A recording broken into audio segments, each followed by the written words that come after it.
தேவம் நிர்மலஸ்படியாதம் ஆதாரம் சர்வ வித்யானாம் ஸ்ரீ லக்ஷ்மி ஐகிரிவா முபாஸ்மகி.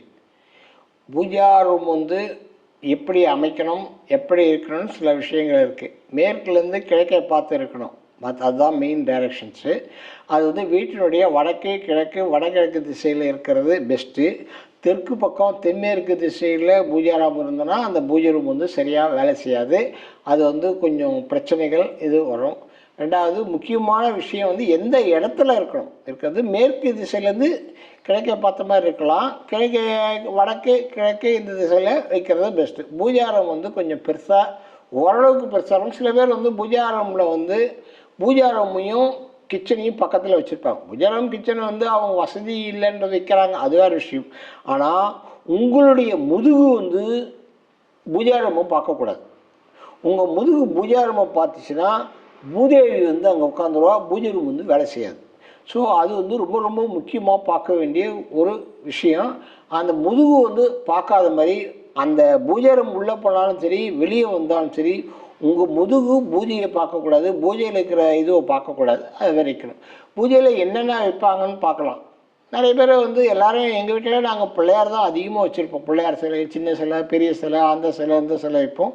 சில பேர் அன்னபூர்ணியும் வைக்கிறாங்க, அது ஓகே, அதுவும் ரொம்ப நல்ல விஷயந்தான், அதை வைக்கலாம், அதெல்லாம் தப்பு இல்லை. ஆனால் உக்ர தெய்வங்கள், ஆயுதம் வச்ச தெய்வங்கள் படங்கள் வைக்கக்கூடாது. சுப்பிரமணியர் மட்டும் இதுக்கு விதிவிலக்கு.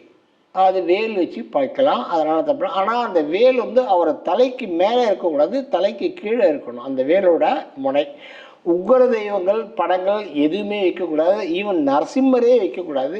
சில பேர் எங்கள் வீட்டில் நாங்கள் வைஷ்ணவாஸ் நாங்கள் வச்சு தான் ஆகணும்னா நரசிம்மரை லட்சுமியோட சேர்த்து வைக்கலாம், தனியாக வைக்கக்கூடாது.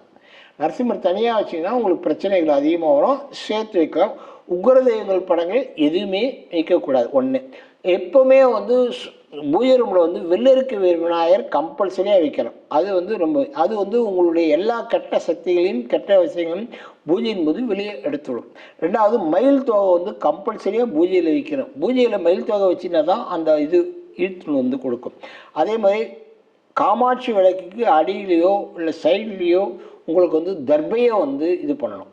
தர்பையை வச்சுக்கணும், இல்லை தர்பையை வைக்கலாம், இது பண்ணலாம், அடியில் வைக்கலாம், எதாவது வைக்கலாம்.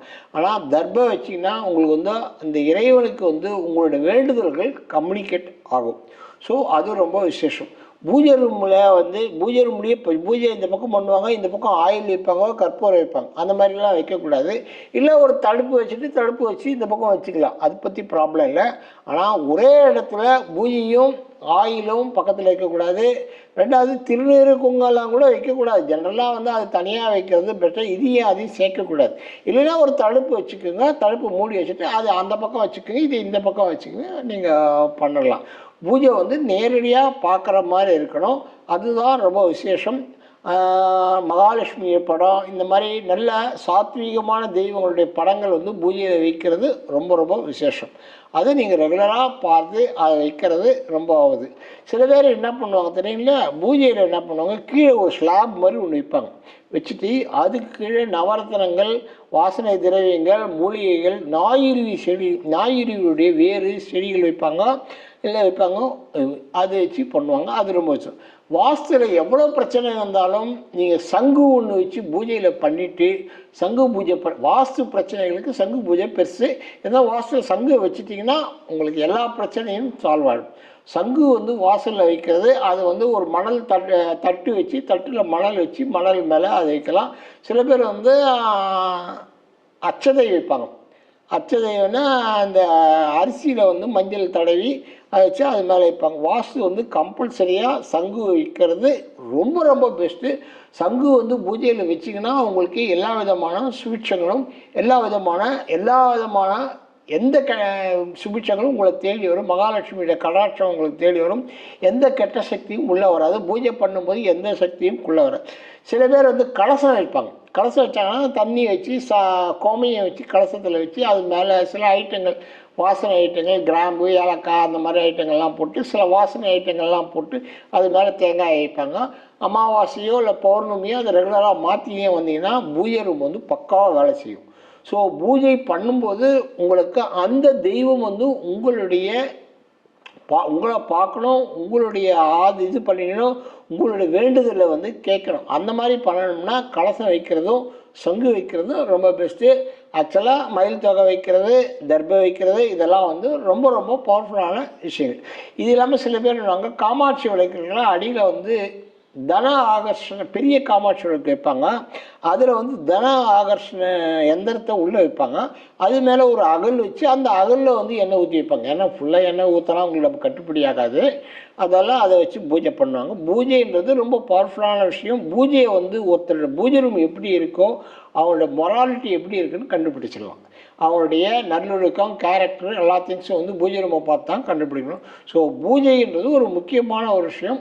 முக்கியமாக பூஜையில் முதுகு பார்த்து வெளியே வர்ற மாதிரி, முதுகு பார்த்து இது பண்ணுற மாதிரி இருக்கக்கூடாது. அதை தான் நீங்கள் வந்து ரொம்ப முக்கியமாக பார்க்க வேண்டியது ஒரு விஷயம். அதே சமயத்தில் பூஜை ரூமுக்கு சூரிய வெளிச்சம் நேரடியாக விழுகிற மாதிரி இருந்துச்சுன்னா அது ரொம்ப விசேஷம். சூரிய வெளிச்சம் காலையில் சூரிய வெளிச்சம் வந்து பூமி அந்த பூஜை ரூமுக்கு நேரடியாக உள்ளே வரணும், பூஜையில் வரணும். அது வந்தோன்னா அந்த மாதிரி அமைக்கிறது கொஞ்சம் கஷ்டமாக இருக்கலாம். ஆனால் சூரிய வெளிச்சம் வந்து பூஜை ரூமில் கம்பல்சரியாக இருக்கணும். பூஜை ரூமில் சூரிய வெளிச்சம் இல்லைன்னா அந்த பூஜை வந்து பலன் கொடுக்காது. அதே மாதிரி பூஜை ரூம் காலையில் விட ஈவினிங்கில் வந்து தேவதைகள் வந்து நிறைய வரும். நீங்கள் தீபம் ஏற்றினோடனே தேவதைகள் வரும். ஸோ அதை வந்து தீபம் ஏற்றி வழிபடுறது ரொம்ப ரொம்ப விசேஷம். பூஜை வந்து தீபம் ஏற்றினாலே போதும். உங்களுக்கு தீபம் ஏற்றணும், ஊதுவத்தி வாசனை உள்ள தூபத்தி. இப்போ இருக்கிற ஊதுவத்திகள் வந்து கெமிக்கல்ஸ் பண்ணுறாங்க. அதுக்கு வந்து மட்டிப்பால் ஊதுவத்தி, சாம்பிராணி ஊதுவத்தி ரொம்ப நல்லா வேலை செய்யும். ஸோ நீங்கள் அதை வச்சு நீங்கள் பூஜை பண்ணிங்கன்னா ரொம்ப நல்லா ஒர்க் பண்ணும். ஸோ அதை நீங்கள் பண்ணுங்க. ஸோ பூஜைன்றது ஒரு முக்கியமான ஒரு விஷயம். உங்களுடைய வாழ்க்கையில் உங்கள் நல்ல நிலைமை எல்லாத்துக்குமே வந்து உங்கள் வீட்டில் இருக்க எல்லா பிரச்சனையும் சால்வ் பண்ணக்கூடிய ஒரு மிட் பாயிண்ட்டு தான் பூஜை. ஸோ அந்த பூஜையிலேருந்து தான் உங்களுக்கு எல்லாமே உங்களுக்கு இது வருது. ஸோ அந்த திசையை பார்த்துக்கோங்க, மேற்குலேருந்து இது பண்ண பார்த்துக்கோ, சூரிய வெளிச்சம் வர மாதிரி பார்த்துட்டு நீங்கள் பூஜை பண்ணிங்கன்னா ரொம்ப நல்லது. நன்றி, வணக்கம். அகம் பிரம்மாஸ்மி.